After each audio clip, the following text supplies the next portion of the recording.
Stephen, the attack in Bondi, though, was notably different to Port Arthur. Bondi was motivated by religion, Islamic extremism.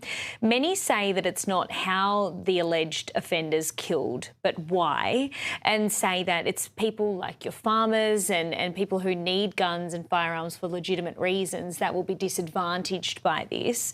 What's your response to that? Well, the Prime Minister, I think, has put it best when he said that the perpetrators certainly had a religious motivation, but our firearm laws enable them to have the method as well. And so I think the Australian public expect everything to be done to manage firearms in Australia. And I understand the firearm industry is jumping up and down about it. But firearm use in Australia is universally acknowledged as being a privilege that is entirely conditional on public safety.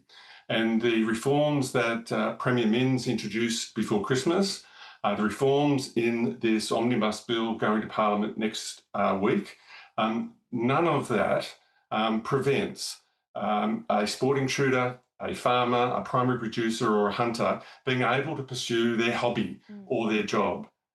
It might mean that there are stronger background checks. It might mean that the type of firearms used at Bondi are more restricted. It might mean that someone can't have 6 or indeed 200 firearms stored at home in a suburban street.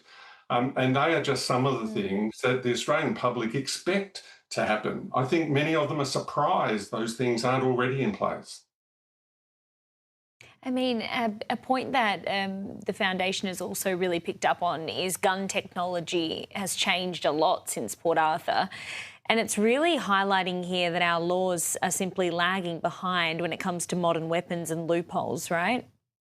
Yeah, absolutely. And the reforms in 1996 were a landmark in firearm safety reform in Australia and indeed the world.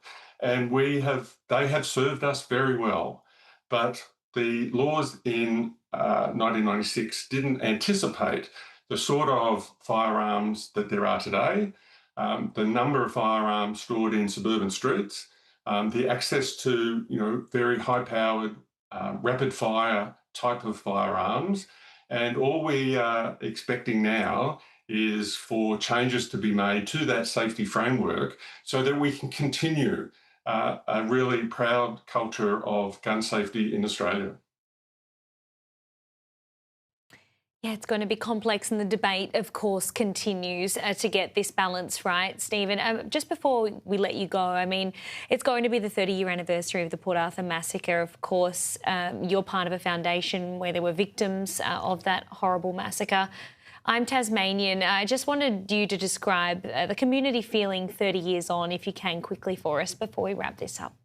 Uh, One of the things I was asked to comment on is about Bondi and the surviving families, the first responders, anybody witnessing it, anybody who knows somebody who knows somebody. We hear those stories about Port Arthur, and that trauma will be with people forever. It is with people associated with the foundation. It is with people who, like yourself, have a connection to that trauma, and it'll never be forgotten. And the very least we can do is prevent it from happening again. Stephen Bendle, we'll leave it there for today. Thank you. Thanks, Holly.